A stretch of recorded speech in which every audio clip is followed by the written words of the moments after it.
Assalamualaikum warahmatullahi wabarakatuh. Kembali lagi di bimbelbelajar.com. Kali ini kita akan mempelajari mengenai soal-soal SJT dan PJK. Ya, semoga kabar dari teman-teman selalu sehat selalu ya. Dan jangan lupa disimak video-video dari kami. Soal yang pertama, seorang siswa di sebuah sekolah favorit seringkali terlibat dalam perkelahian dan perselisihan dengan siswa lainnya. Kepala sekolah ingin menyelesaikan masalah ini dengan pendekatan dialog dan perdamaian. Namun, sekelompok guru berpendapat bahwa siswa tersebut sebaiknya dihukum tegas agar tidak menjadi contoh siswa lainnya. Apa yang seharusnya dilakukan oleh kepala sekolah dalam situasi ini? A. Mengikuti pendapat sekelompok guru dan memberikan hukuman tegas kepada siswa tersebut. B. Memindahkan siswa tersebut ke sekolah lain agar masalah perselisihan tidak berlanjut lagi. C. Menyampaikan masalah ini kepada orang tua siswa dan meminta mereka untuk mengambil tindakan yang tepat. D. Membentuk tim mediasi untuk membantu siswa-siswa yang terlibat dalam konflik tersebut untuk menyelesaikan masalah dengan pendekatan dialog dan perdamaian. Oke, kita bahas satu persatu ya. Jadi permasalahannya ada permasalahan siswa itu sering berkelahi dan berselisih. Jadi bagaimana pendapat Anda menjadi seorang kepala sekolah? Nah, dalam menghadapi ini ada guru yang berpendapat bahwa harus dihukum. Oke, kita bahas mulai dari A. Mengkritis pendapat sekelompok guru dan memberikan hukuman tegas. Nah, ini untuk opsi yang A, ini hanya sekelompok guru ya, berarti bukan semua guru. Jadi mungkin guru yang lain memiliki pendapat yang lain, kita juga harus mengkoordinasi dan menampungnya, teman-teman. Jadi opsi A ini kurang tepat. Lalu untuk yang opsi B, memindahkan siswa, berarti kita sebagai kepala sekolah belum solutif ya dalam menghadapi masalah. Jadi opsi B salah atau kurang tepat. Lalu yang C, menyampaikan masalah ini kepada orang tua siswa dan meminta mereka untuk mengambil tindakan yang tepat. Jadi jawaban ini pun juga kurang tepat karena menyampaikan masalah ini juga harus adanya koordinasi dengan guru atau wali kelas yang lainnya. Dan harus ada tindakan tertentu sebelum ada panggilan dari orang tua. Lalu membentuk tim mediasi untuk membantu siswa yang terlibat dalam konflik untuk menyelesaikan masalah dengan dialog dan perdamaian. Jadi ini kita sebagai kepala sekolah membentuk tim untuk agar siswa dapat menyelesaikan permasalahannya terlebih dahulu ya. Jadi jawaban yang tepat adalah D. Selanjutnya, seorang guru di sekolah ingin mengadakan kegiatan penggalangan dana untuk membantu korban bencana alam di daerah terdampak. Dia mengajak seluruh siswa untuk ikut berpartisipasi menyumbangkan sebagian uang saku mereka. Ada salah satu siswa menolak untuk berpartisipasi dalam penggalangan dana tersebut karena ia ingin menghabiskan uang saku itu untuk membeli mainan baru. Apa yang seharusnya dilakukan guru dalam situasi ini? A. Membuat kesepakatan dengan siswa tersebut agar dia tetap bisa membeli mainan dan ikut berpartisipasi dalam kegiatan penggalangan dana. B. Mendorong siswa tersebut untuk memahami pentingnya membantu sesama dan merelakan sebagian uang sakunya untuk diberikan kepada orang yang membutuhkan bantuan. C. Memberikan hukuman kepada siswa tersebut karena tidak bersedia berpartisipasi dalam kegiatan penggalangan dana bencana alam di daerah terdampak. D. Membiarkan siswa tersebut menghabiskan uang saku untuk membeli mainan baru tanpa adanya konsekuensi karena masing-masing memiliki hak asasi. Jadi permasalahannya ini ada guru yang ingin mengadakan kegiatan penggalangan dana. Nah, tetapi ada satu siswa yang menolak karena ada keinginan untuk membeli mainan. Oke, kita mulai dari opsi yang A, membuat kesepakatan agar dia bisa membeli mainan dan berpartisipasi. Nah, tapi kita sebagai guru juga harus memberikan pengertian apa pentingnya saling tolong menolong di masyarakat. Nah, itu harus ada pendekatan ya, pendekatan penilaian-penilaian tertentu di dalam nilai-nilai kemanusiaan dalam pembelajaran. Jadi, kurang tepat ya teman-teman.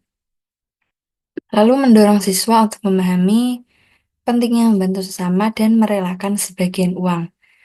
Ya, ini jadi yang jawaban yang tepat adalah B.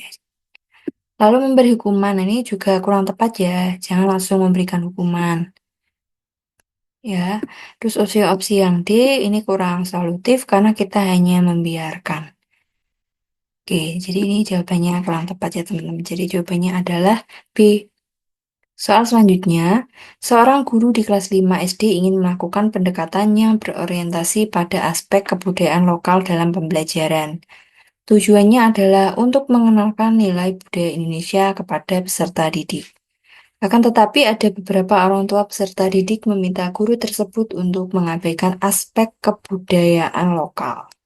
Karena mereka menganggap sudah tidak relevan di era zaman sekarang. Apa yang seharusnya dilakukan oleh guru tersebut menanggapi situasi yang terjadi? A. Memilih untuk bersikap netral dalam situasi ini dan tidak melakukan apapun demi menjaga suasana yang harmonis. B.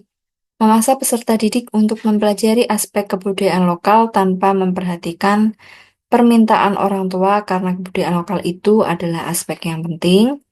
C. Memberikan pemahaman kepada orang tua siswa tentang pentingnya menjaga dan menghargai kebudayaan lokal dalam pendidikan. D. Menyalahkan orang tua siswa atas ketidakpahamannya mengenai pentingnya aspek budaya lokal untuk generasi penerus bangsa di masa yang akan datang. Jadi ini ada masukan dari orang tua peserta didik bahwa nilai budaya lokal itu sudah tidak relevan. Jadi kita bagaimana sikap sebagai seorang guru. Kita bahas satu persatu. Ya, mulai dari opsi yang A,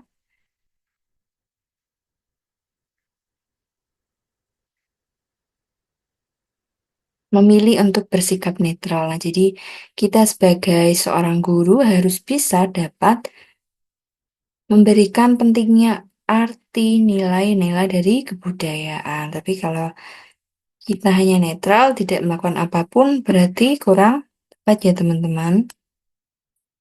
Lalu ada opsi B, memaksa. Ini kalau memaksa ini sifatnya kurang positif ya teman-teman. Jadi ini adalah kurang tepat. Lalu memberikan pemahaman kepada orang tua siswa. Nah, ini jawabannya tepat karena kita harus sebelum kita memberitahu pentingnya itu kita harus tahu memberikan semacam pengertian dari budaya, pentingnya nilai-nilai budaya dalam keseharian siswa. Jadi itu sebelum kita memberikan sosialisasi, memberikan pembelajaran, kita harus memberikan apa sih pentingnya gitu. Jadi ada rasionalisasi. Lalu yang di menyalahkan orang tua ini juga kurang tepat ya. Jadi kita harus memberikan pemahaman. Oke, jadi jawaban yang tepat adalah C. Soal selanjutnya, berikut ini adalah salah satu contoh kegiatan guru dalam kegiatan elaborasi dalam komunikasi pembelajaran dengan para siswa. A. Memberikan umpan balik, positif dan penguatan dalam bentuk lisan, tulisan, isyarat maupun reward terhadap keberhasilan peserta didik. B. Memfasilitasi peserta didik melakukan kegiatan yang menumbuhkan kebanggaan dan rasa percaya diri. C. Memfasilitasi peserta didik melakukan refleksi untuk memperoleh pengalaman belajar yang telah dilakukan. D. Memfasilitasi peserta didik untuk memperoleh pengalaman yang bermakna dalam mencapai kompetensi dasar pembelajaran. Nah, elaborasi itu apa? Elaborasi adalah yang dimana kita sebagai guru bisa menambahkan ya dari materi tersebut. Lalu misal kita ada pembelajaran apa, misal tentang pentingnya menjaga kebersihan. Nah, itu kita bisa dielaborasikan atau diterapkan dalam kehidupan sehari-hari. Nah, jadi yang bisa dilakukan oleh peserta didik.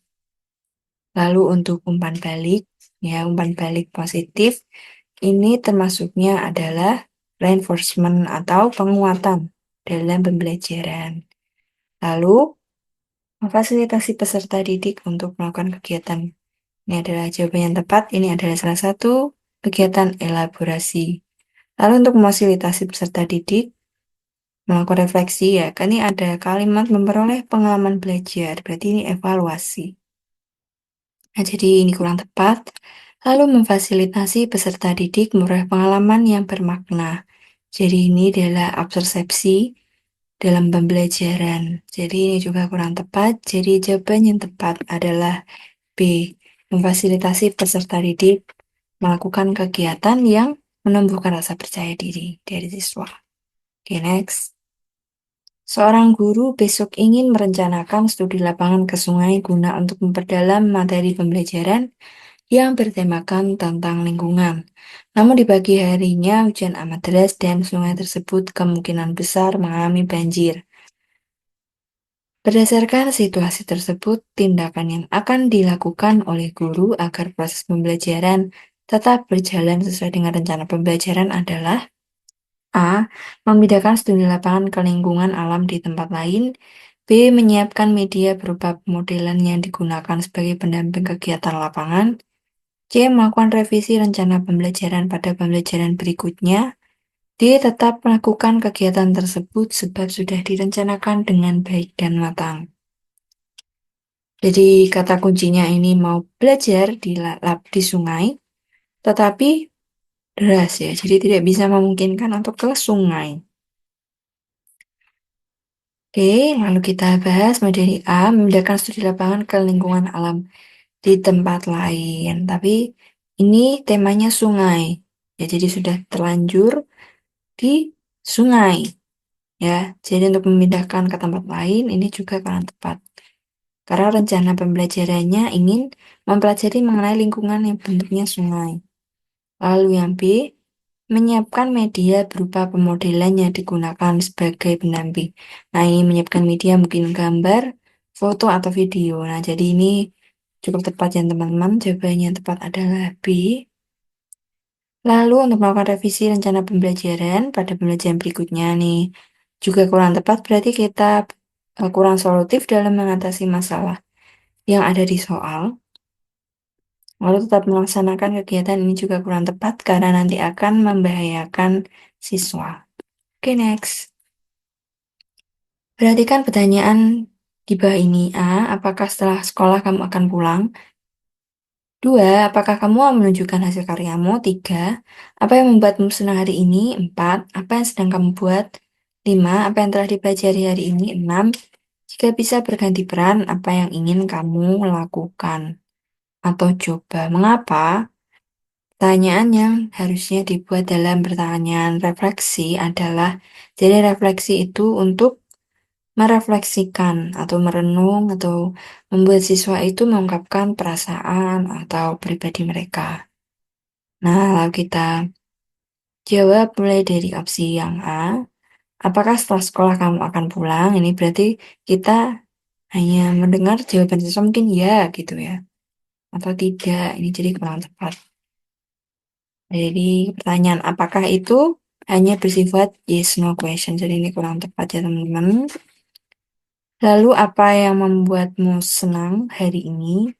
Nah, ini senang dalam hal apa? Nah, ini dalam hal keseharian itu bagaimana? Nah, ini jawabannya juga kurang tepat. Nah, untuk ini hanya dalam perasaan ketika sebelum pembelajaran. Sedangkan refleksi itu berkaitan dengan apa yang kamu rasakan saat pembelajaran. Jadi jawaban 3 dan 4 kurang tepat. Jadi jawaban yang tepat adalah 5 dan 6. Jadi opsi yang tepat adalah D. Soal selanjutnya, sebagian siswa mengalami kesulitan menjawab soal tes pilihan ganda yang disusun oleh guru. Hal tersebut disebabkan materi dalam soal sebagian besar sebelum dipelajari oleh siswa. karena materi tersebut seharusnya diberikan pada pertemuan berikutnya. Hal yang seharusnya dilakukan guru dalam menyusun soal tes pilihan ganda pada aspek materi, yaitu A. Pilihan jawaban harus bervariasi dan logis. B. Butir tes tidak tergantung pada jawaban sebelumnya. C. Bentuk soal harus sesuai dengan indikator. D. Panjang rumusan pilihan jawaban relatif sama. Ya, kita lihat apa permasalahannya. Jadi permasalahannya ada siswa kesulitan menjawab soal, lalu karena soal tersebut belum dipelajari oleh siswa. Dan harusnya itu dipelajari soal pada pertemuan berikutnya. Nah, kita sebagai seorang guru, kita harus bagaimana? Kita jawab, bahas satu-satu materi A. Pilihan jawaban harus bervariasi dan logis. Nah, tapi bervariasi ini apakah sesuai dengan materi pembelajaran? Nah, ini jadi kurang tepat. Lalu butir tes tidak tergantung pada jawaban sebelumnya. Nah, ini sedangkan soalnya adalah pilihan ganda. Jadi, dalam soal itu harus melihat apa tujuan yang dicapai. Tidak hanya berdasarkan jawaban sebelumnya, harus ada indikator atau kisi-kisi dalam membuat soal. Apa yang ingin dicapai? Apakah sudah sesuai dengan kriteria pembelajaran atau tujuan pembelajaran? Jadi, jawaban yang tepat adalah C. Bentuk soal harus sesuai dengan indikator. Next, hasil penilaian akhir.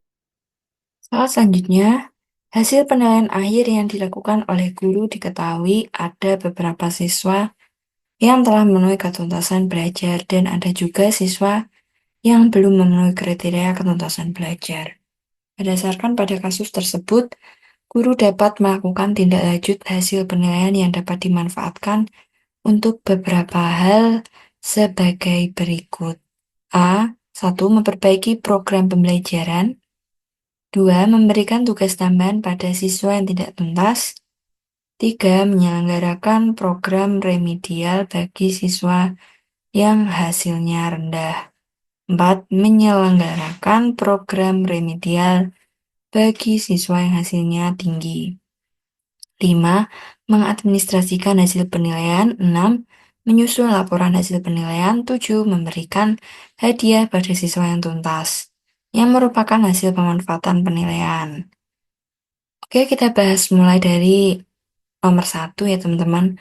Memperbaiki program pembelajaran, tentu saja ini jawaban yang tepat. Jadi, fungsi dari penilaian itu kita sebagai guru harus memperbaiki strategi pembelajaran, model pembelajaran yang akan kita lakukan. Lalu untuk opsi yang kedua, memberikan tugas tambahan, ini juga kurang tepat. Ya, jadi kita sebagai guru tidak hanya memberikan tugas tambahan, tetapi tugas tersebut untuk program remedial. Jadi jawabannya yang tiga tepat. Lalu opsi yang keempat ini untuk siswa yang hasilnya tinggi itu adalah pengayaan. Jadi jawaban ini kurang tepat ya teman-teman. Selanjutnya mengadministrasikan hasil penilaian. Jadi dalam pembelajaran itu kita bisa memberikan laporan ya dalam kaitannya dengan pembelajaran. Jadi ini jawaban yang tepat ya 5 dan 6. Nah, untuk memberi hadiah pada siswa yang tuntas ini opsional ya. Ini tergantung dari Bapak Ibu guru bila berkenan. Nah, jadi tahu bagaimana kita memberikan penguatan atau motivasi. Ini tidak hanya hadiah. Walaupun hadiahnya hanya mungkin bersifat tertentu ya secara skala dari guru atau semampunya guru, tetapi yang dilihat adalah nilainya. Kita memberikan motivasi. Nah, ini hadiah itu tidak hanya berupa uang atau barang, bisa motivasi untuk siswa. Jadi jawabannya tepat adalah 7. Jadi jawaban yang tepat adalah 1, 3, 5, 6, dan 7. Soal selanjutnya, setiap di akhir pembelajaran, seorang guru akan melakukan proses penilaian. Sebelum guru menyusun soal untuk menilai hasil belajar siswa, manakah yang pertama kali harus dipelajari? A. Buku sumber yang digunakan, B. Kurikulum dan silabus, C. Indikator pencapaian kompetensi, D. Kemampuan awal siswa. Jadi kita sebagai seorang guru mampu melihat ya dari itu kita harus tahu bagaimana kompetensi yang akan digunakan atau tujuan pembelajarannya apa. Jadi jawaban tepat adalah C. Selanjutnya, upaya merancang pengayaan bagi peserta didik yang mencapai kriteria dan tetasan belajar optimal dalam kegiatan guru sebagai berikut. A. Memberikan tambahan materi berupa sumber ajar dari pengarang yang berbeda. B. Memberi tes tambahan dengan tingkat kesulitan yang paling tinggi. C. Memberikan tambahan sumber bacaan yang lebih mendalam dan tingkat variasi yang tinggi berikut instrumen tes yang sesuai. D. Diberikan materi bahan ajar yang lebih tinggi tingkatannya dan mengerjakan soal-soal yang memiliki kesulitan tinggi.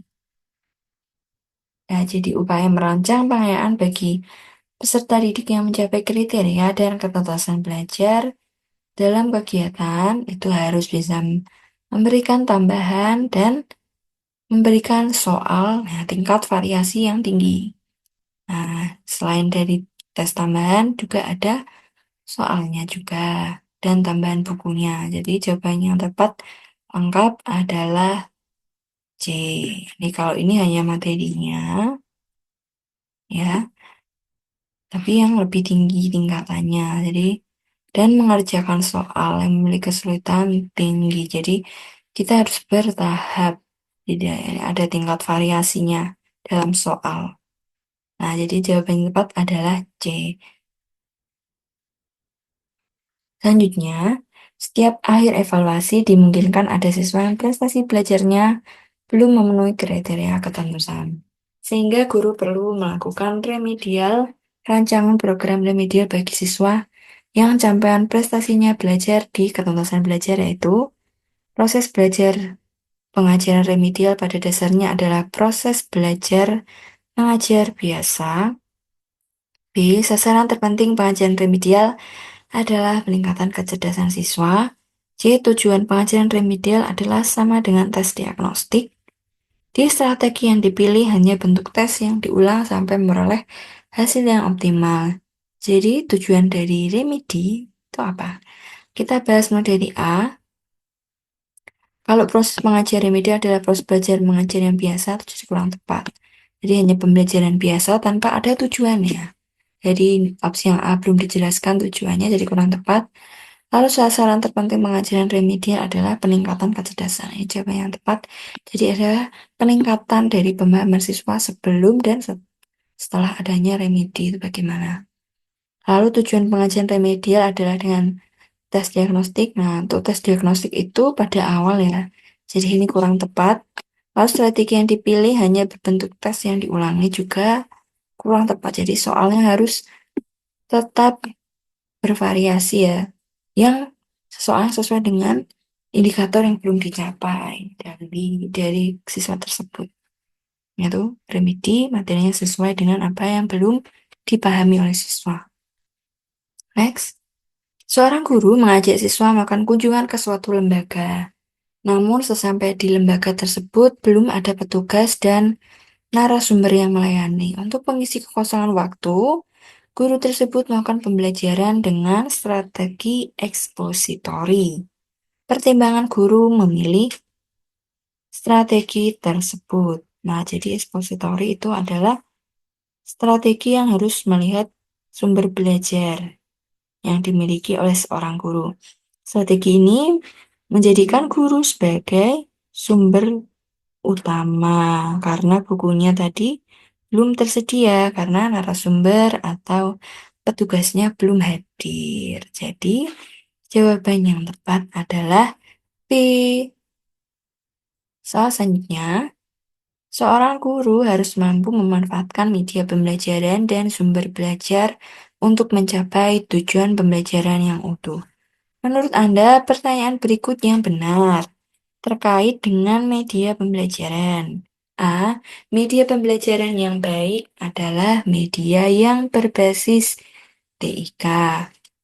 B. Media dapat digunakan sebagai pembawa pesan dalam suatu kegiatan pembelajaran. C.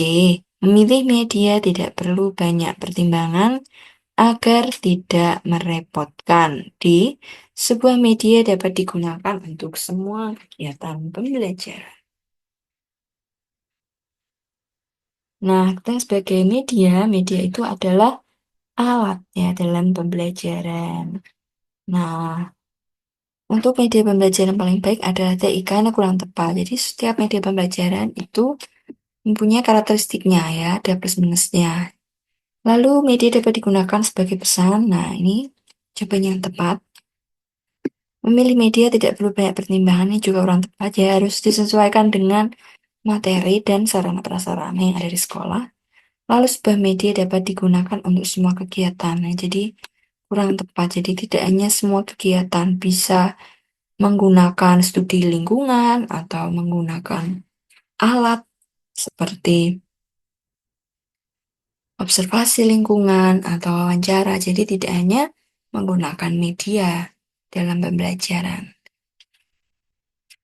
Nah, jadi keperuntukannya itu berbeda-beda sesuai dengan tujuan pembelajaran. Soal selanjutnya. Setiap materi pembelajaran memiliki tingkat kesukaran bervariasi. Untuk memudahkan peserta didik memahami yang memiliki tingkat kesulitan tinggi, guru sering memanfaatkan media pembelajaran. Misalnya media gambar atau tayangan yang berisi sistem peredaran darah. Menurut Anda, fungsi pada pembelajaran di atas adalah untuk A. Menampilkan objek yang tidak dapat diamati dengan mata telanjang. B. Membuat konkret konsep yang abstrak. C. Menampilkan objek yang berbahaya dengan video. D. Menampilkan sebuah media yang memerlukan teknologi yang canggih serta modern.